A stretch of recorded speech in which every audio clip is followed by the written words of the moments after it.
इस चैप्टर का next topic है sectors in terms of ownership, public and private sector. आप जानते हो जितने भी प्रकार के इकोनॉमिक एक्टिविटीज़ हैं उनको हम लोग वेज ऑफ एक्टिविटीज़ के आधार पर दो भागों में बांटते हैं और यह निर्धारित करते हैं जो who owns assets and the responsibility for the delivery of services. इस आधार पर हम लोग सेक्टर्स को दो भागों में बांटते हैं, एक को पब्लिक सेक्टर कहते हैं और दूसरे को प्राइवेट सेक्टर कहते हैं। पब्लिक सेक्टर इंटरप्राइजेज वे सारे के सारे इंटरप्राइजेज होते हैं जिसमें government owns most of the assets and provide all the services. सारी संपत्ति के मालिक भी सरकार होती है और सारे सेवाएं भी इन्हीं की रिस्पॉन्सिबिलिटी होती है। ठीक इसके विपरीत प्राइवेट सेक्टर की अगर बात करें तो ऑनरशिप जो होता है एसेट्स का, डिलीवरी का, ये प्राइवेट इंडिविजुअल्स और कंपनीज के हाथ में होते हैं। रेलवेज, पोस्ट ऑफिस जहाँ पब्लिक सेक्टर का उदाहरण है वही Tata iron and steel company, Reliance industry, ये सारे के सारे प्राइवेट सेक्टर के उदाहरण हैं। प्राइवेट सेक्टर के जितने भी एक्टिविटीज होते हैं उनका उद्देश्य होता है अधिक से अधिक मुनाफा कमाना, क्योंकि ये इस तरह के सर्विस जब भी प्रोवाइड करते हैं तो इंडिविजुअल्स को या कंपनी को अधिक से अधिक इन्वेस्ट करना पड़ता है और इस सर्विस का हमें अधिक से अधिक पेमेंट भी देने पड़ते हैं। जबकि पब्लिक सर्विस का जो पर्पसेज है वह है अधिक से अधिक प्रॉफिट अर्न करना नहीं, बल्कि अधिक से अधिक जनता की सेवाओं को स्थापित करना, जनता के लिए वेलफेयर स्कीम को मुहैया कराना। क्योंकि सरकार बहुत तरह की टैक्स लेती है और इस टैक्स के माध्यम से ही अपने सारे एक्सपेंसेस को दूर भी करती है।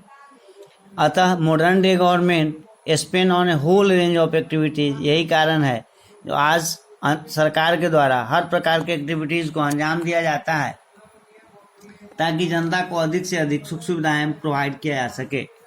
Why do government spend on such activities? तो इसको अगर हम लोग जानने का प्रयास करें तो there are several things needed by the society as a whole but which the private sector will not provide at a reasonable cost. तो सबसे पहला कारण अगर हम लोग देखें तो यह है जो प्रत्येक समाज को की जो बेसिक नीड्स है उसको प्राइवेट सेक्टर्स के द्वारा रीजनेबल कॉस्ट पे प्रोवाइड करना संभव नहीं है। क्यों? क्योंकि इसमें या तो बहुत अधिक स्पेंडिंग्स लगते हैं, बहुत अधिक खर्च होता है, लार्ज सम्स ऑफ मनी, जो निश्चित रूप से प्राइवेट इंडस्ट्रियलिस्ट के कैपेसिटी के बाहर है। Also collecting money from thousands of people who use this facility is not easy. इसी प्रकार से जितने भी लोग इस सुविधा का उपयोग करते हैं इनसे पैसा भी लेना काफ़ी आसान नहीं होता है।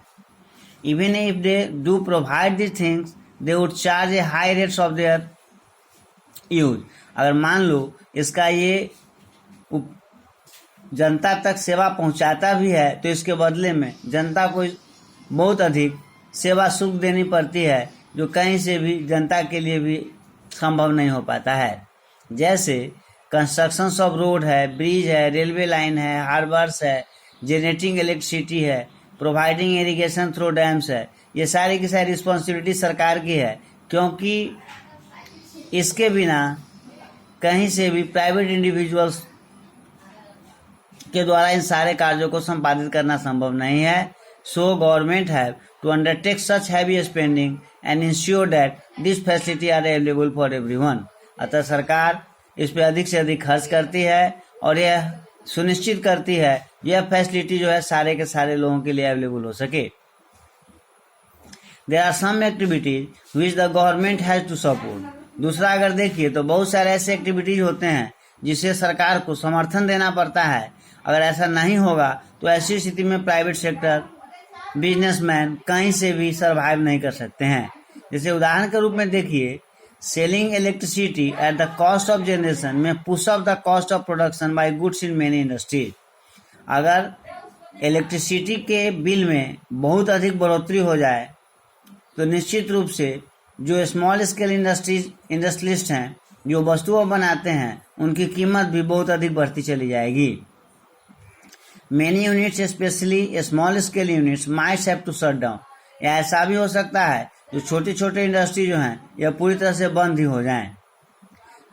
अतः आवश्यक हो जाता है यहाँ सरकार को, जो गवर्नमेंट है, step in by producing and supplying electricity at rates which this industry can afford.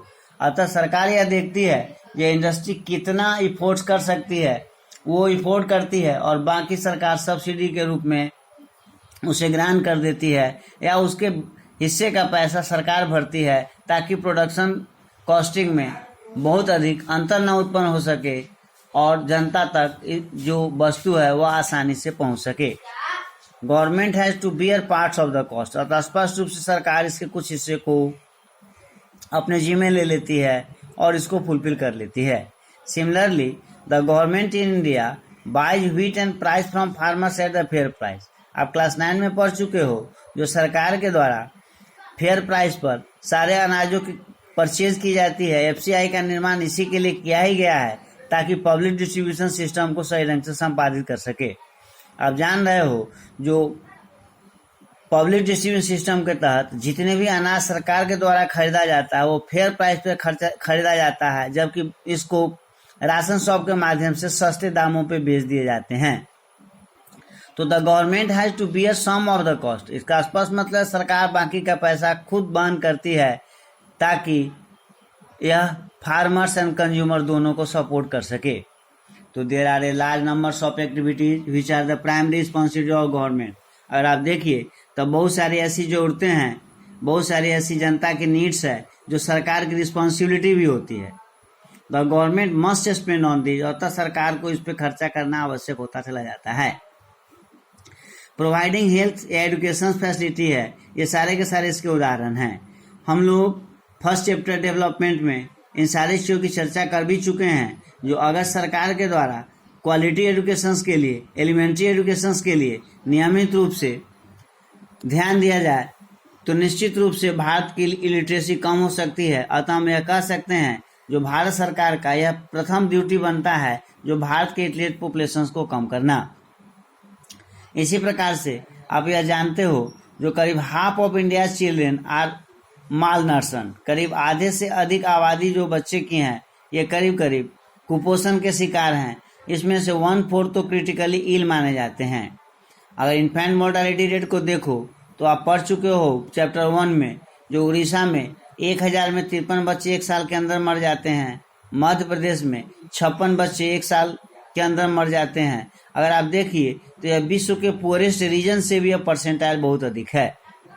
So it is essential for the government to pay attention to aspects of human development such as availability of safe drinking water, housing facility for the poor and food and nutritions. अतः यह सरकार की जिम्मेवारी बन जाती है जो ये जितने भी वेलफेयर स्कीम्स हैं, चाहे वो जनता के लिए शिक्षा हो, स्वास्थ्य हो, सेफ ड्रिंकिंग वाटर हो, हाउसिंग फैसिलिटी हो, फूड न्यूट्रिशंस गरीबों के लिए हो, इन सारी चीज़ों को मुहैया कराना सरकार की आज जरूरी बन गई है।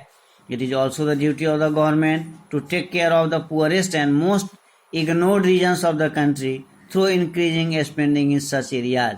अतः आज सरकार के लिए आवश्यक है जो वो सारे के सारे क्षेत्र जो पूरी तरह से सरकार के नज़र में इग्नोर्ड है या उस पर विकास की साधन नहीं पहुंच पाई है, जो सबसे गरीब क्षेत्रक हैं, इन सारे क्षेत्र में सरकार को आगे आना होगा और अधिक से अधिक अपनी स्पेंडिंग को बढ़ानी होगी ताकि इस एरिया में भी वेलफेयर स्कीम के माध्यम से विकास को सुनिश्चित किया जा सके।